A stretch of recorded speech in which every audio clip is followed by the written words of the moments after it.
What is up, everybody, and welcome to my review of The Long Walk. This is an adaptation of a Stephen King novel, and while it wasn't the first to be published, this is apparently the first novel that Stephen King ever wrote all the way back in the 60s. And it's being brought to the screen by director Francis Lawrence, who has done the majority of the Hunger Games movies, I think all of them maybe except for the first one, and screenwriter J.T. Molnar, who got a lot of buzz last year and even the year previous when it did its festival run for the film Strange Darling. Now, while there are a number of Stephen King adaptations that are some of my favorite films of all time. I mean, you can do the first Pet Sematary adaptation, Shawshank Redemption, The Shining, Stand By Me, Misery. I can go on and on. I have not had any experience reading his novels. Unfortunately, never really been a big reader, so I was not familiar at all with the novel The Long Walk, and even as it started to get its advertisements, it didn't even really dawn on me at first that this was a new Stephen King adaptation. But once I realized that, once I started to understand more about what the basic premise of the film is, and especially once it started to screen for a few audiences and it got really good buzz, this became one of my higher anticipated films of this later quarter of the year. And the story of The Long Walk, if you're not familiar with the novel, is that it's set in a dystopian future where the United States is in this financial destitution. Most of the citizens of the country are poor and desperate, and the country is ran by this totalitarian regime where every single year they essentially hold this game where a lottery is placed and one citizen from every single state in the United States is forced to go on this predetermined walk that has no end. And if you slow down past a certain speed or stop entirely, you are shot dead in the street, and the last person left alive at the end of the long walk gets this massive financial reward. And as of right now, The Long Walk is in competition for being one of my biggest surprises of 2025. I'm not quite ready to say it's my favorite film of the year because there have been so many at the top of my list that I just absolutely love, something I need to sit on for a while. But what I can very confidently tell you is that as far as the story and more importantly the characters, this is the film so far this year that has impacted me and hit me emotionally the most. Now, really quick before I dive into this movie, I want to let you guys know that I started a podcast with my buddy Chuck not too long ago. We've got 3 episodes out so far. The podcast is called Lost in the Shadows. It's available on Spotify, Apple Podcasts, as well as iHeartRadio. And the 4th episode, which should be out on Monday, is actually going to be about The Long Walk and discussing some of our favorite Stephen King adaptations. So if you love the movie or if you just love Stephen King, be sure to subscribe to that podcast. Let me know what you guys think in the comments on Spotify and everything, and stay tuned for that episode that's going to be dropping in a couple of days. Starting off with the positives for The Long Walk, as something that you can say for the mass majority of things that is created by Stephen King, this is just an incredible story. This is a great premise. There are so many just very simple yet brilliant pieces of this concept that not only allow for a great story to be told, whether it's in a written or in a cinematic form, but it's a story that has these themes and these messages that I think are absolutely timeless. I mean, there's elements to this movie and what you can take away from it that I think are potentially even more relevant now in 2025 than they were in the 60s when King first put pen to paper. Having a group of characters that are all out of desperation, putting their lives on the line for the hope of a better future is something that is just a theme that is across all facets of humanity, no matter where you come from, no matter what your background is, no matter where you grew up or where you fall on the social hierarchy. You can go on and on. That's something that everybody can relate to some degree. And also having characters that are all walking for something different. They all have something different that's driving them. And what all of that allows is not only a story that has this very gradual build of the drama, of your emotional investment, and especially the tension and the devastating nature of what is going on, but it also really just kind of opens up the possibility to have these different characters very much reflect our own world, our own society, our own everyday life as a bunch of different people from all around the country with different backgrounds, personalities, driving factors, everything. They're all equal in that moment. And they can either choose to do a one-man type of approach where it's all about me and damn everybody else, or you have the approach of all for one for all, certain bonds being created. And so it's a movie that on its surface is a very simple premise: walk or die. You start to dive beneath the layers, and there's just so many things you can take away from the story that is going to make for a lot of really deep and hopefully very rewarding conversations with fellow movie fans. And I really appreciated the simplicity of the rules of the movie, the rules of this game and this world, where you have characters that are set on this path. There's this omnipresent military threat around them. There's nowhere to go, nowhere to hide, nowhere to escape to. It is just a linear journey. But they have this ticking time element that is constantly going and slowing down and having this tug and pull with the characters and the audiences. They're supposed to stay above 3 miles an hour. If they fall below that, they get a warning. If you get 3 warnings, you get shot. If you get a warning, it takes you an hour to work off that warning before it's forgiven from your record. And so there's always this like tug and pull of the pacing of the tension in the movie where you never really know who's in most danger, because it can change in a second, while also having these very real world relatable things that are being a gigantic hurdle for these characters. Not just exhaustion, but Charlie horses, dehydration, stomach cramps, having to use the bathroom, number 1 and number 2, without being able to fully stop. And how do you manage the risk of, do I have time to stop and get a couple of warnings to take care of what I need to take care of, or do I need to just risk it and keep going and cause myself more pain? There's so many different things that are brought up throughout the movie that you don't even really think of at first as something that would be a huge difficulty in this concept. Warning.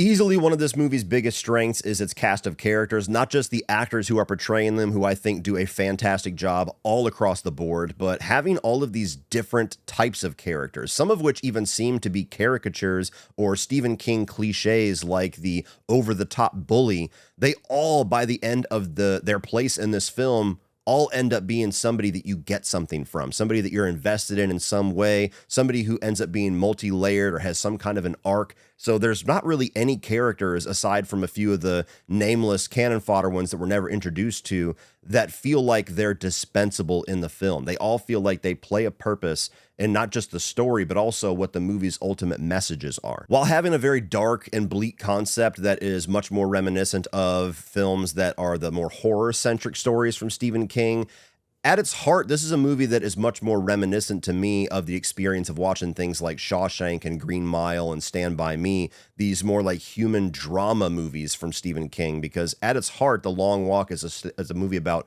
brotherhood. It's a movie about, helping out your fellow man. It's a movie about the all for one, one for all type concept, where no matter what different backgrounds we have, no matter how different we are as people, how we see things, how we feel about things, how we talk about things, we're all humans. We're all in this together.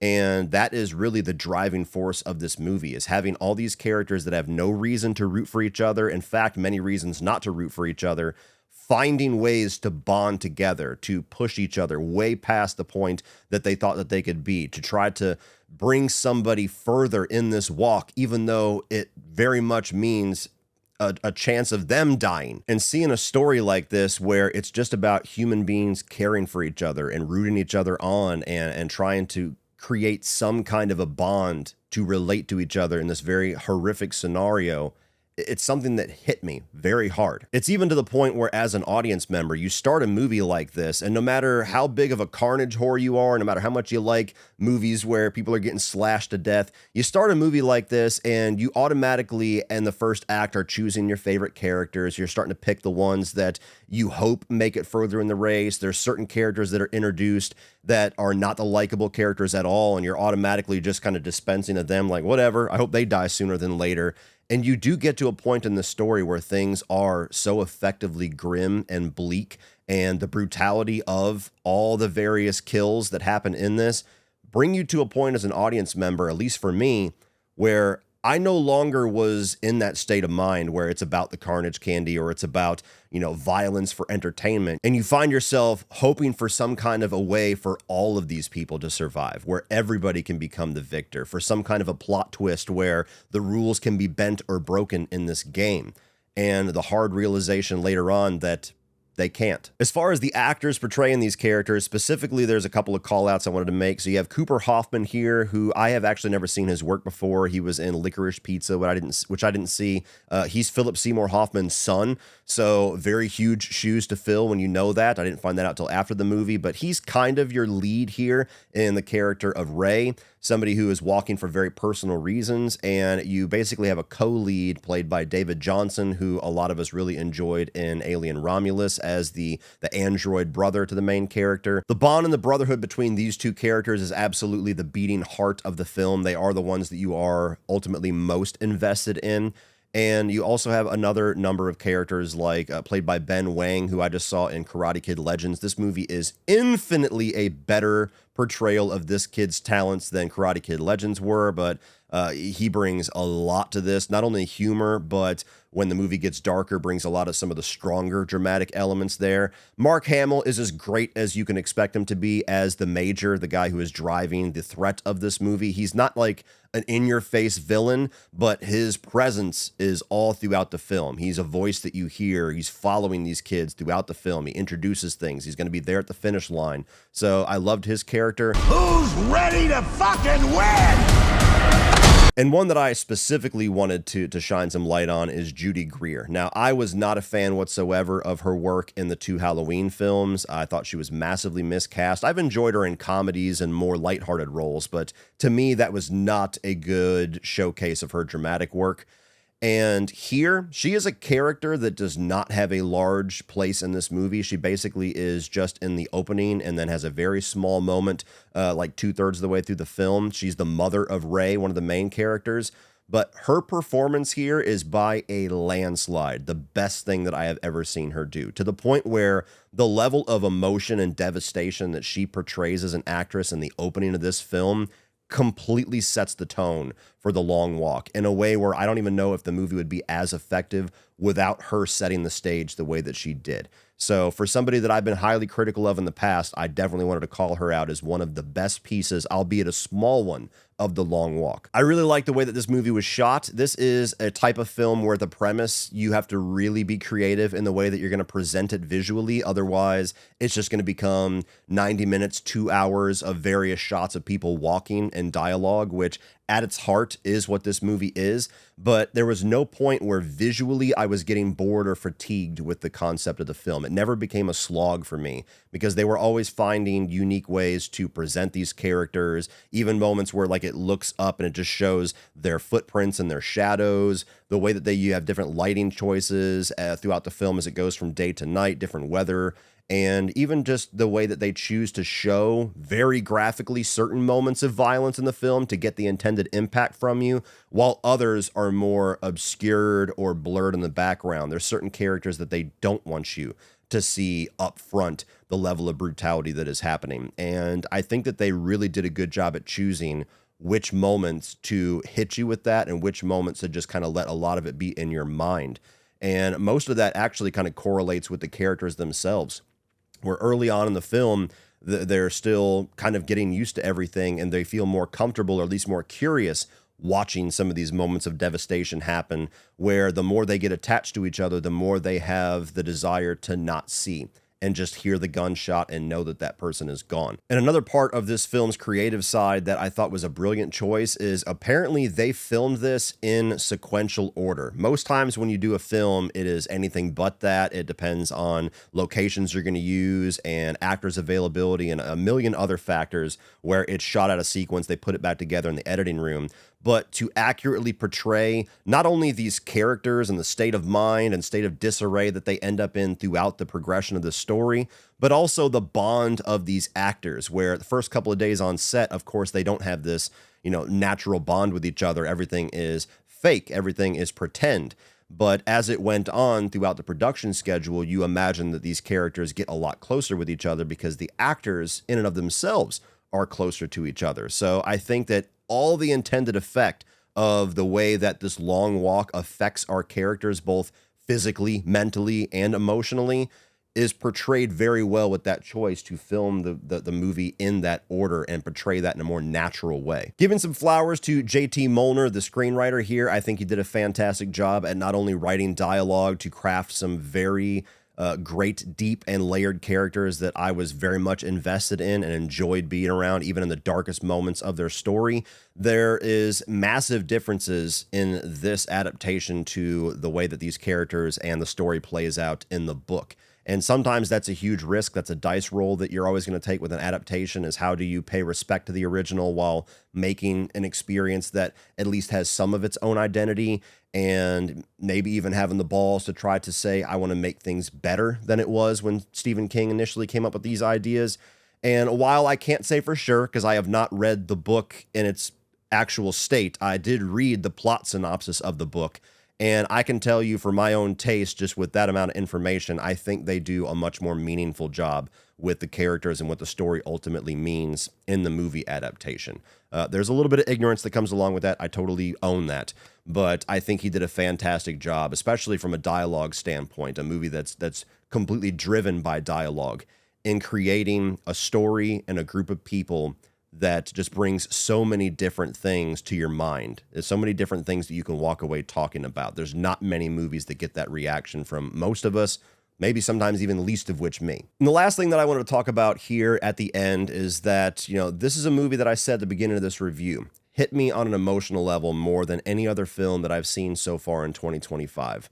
And unfortunately, I think one of the reasons that is the case is because of the timing of this movie's release. It's been a pretty horrifying week plus here in the United States. Every week is horrifying somewhere in the world, but specifically the last week and a half around here has been pretty ruthless. And I'm not going to go on any kind of a big political slant or tangent, so don't worry. You guys know I avoid that like the plague.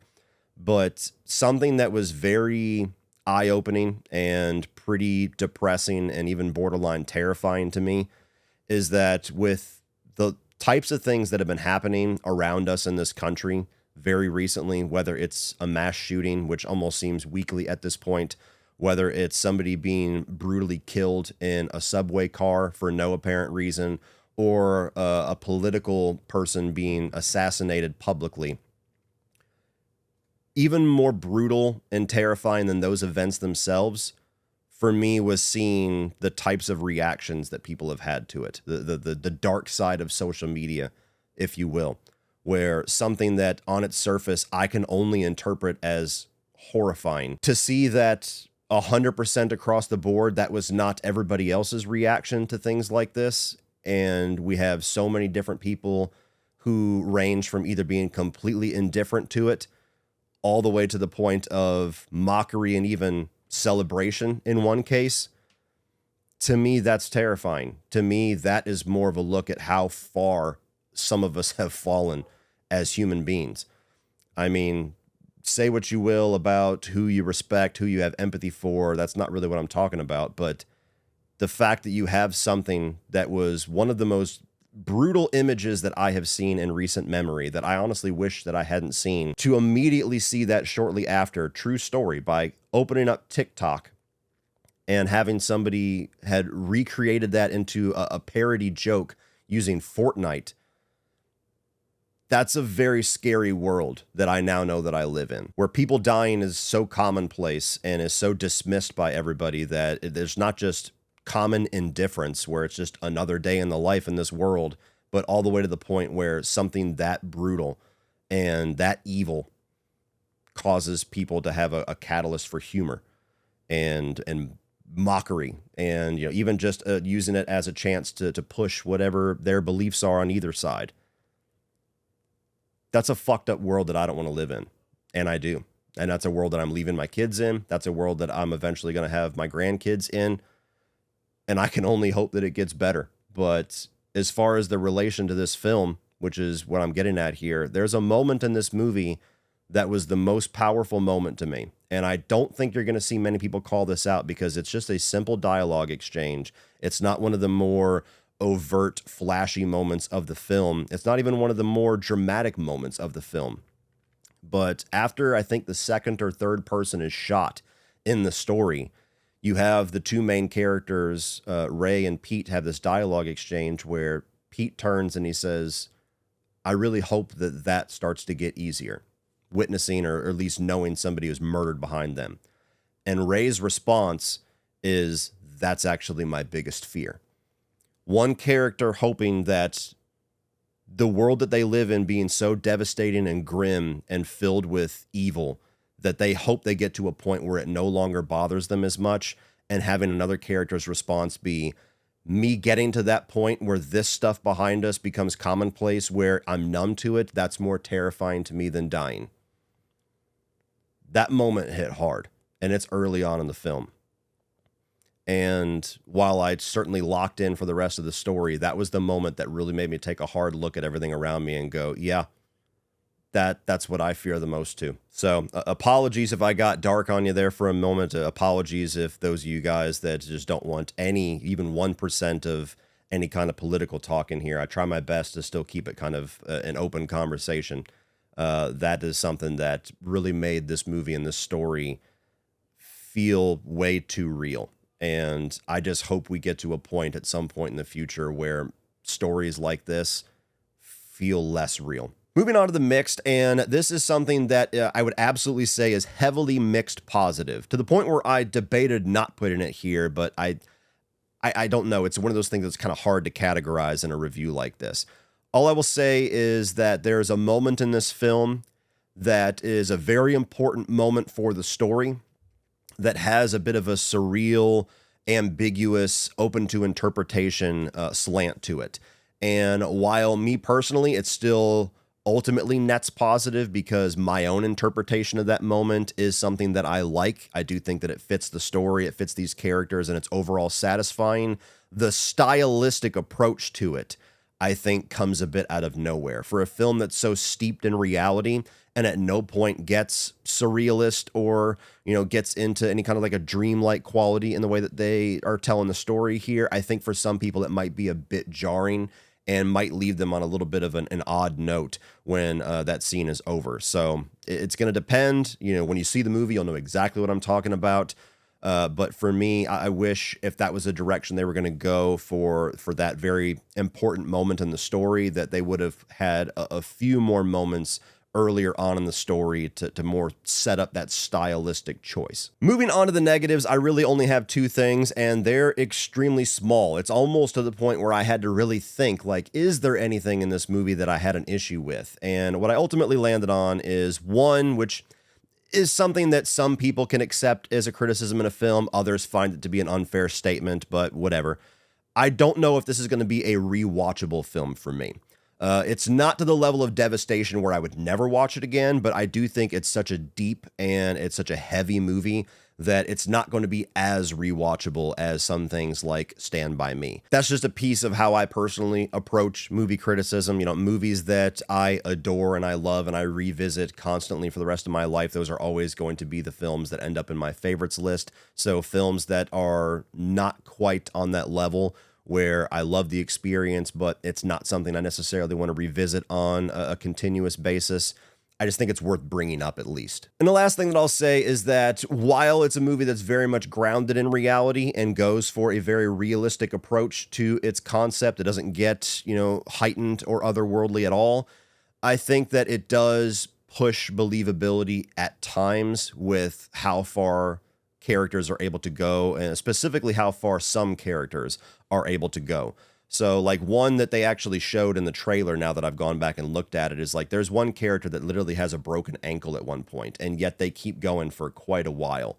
There's moments like that where you just look at certain injuries, certain people's states, and you're going, no, willpower be damned. I don't buy that this character would be around for more than a few seconds after that. So that might be something that's more of an issue for others. For me, it's a tiny thing in there. Didn't really affect my experience in any grand way, but it is something where I'm like, okay, there might have been a way to weave those elements in to have them be a little bit more believable. But also, it's kind of splitting hairs. It's something I would almost call a nitpick at this point, because I still love the movie. It still hit me very hard. These more fictional elements did not pull me out of it at all. Overall, guys, I loved this movie. I think it belongs in the conversation of best Stephen King adaptations, and I know that is a very heavy stacked list, but it has been basically since Dr. Sleep, and there was a long gap before that since I've been able to say that for a film adaptation of his work, so it's great just to see one.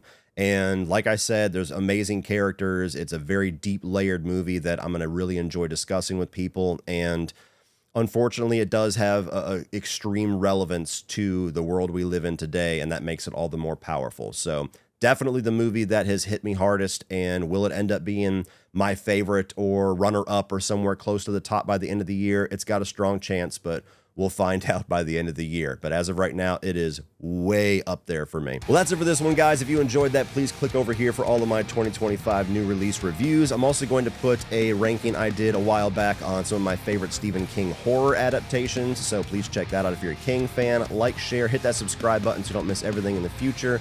And as always, remember, opinions are like assholes, but that doesn't mean you have to be.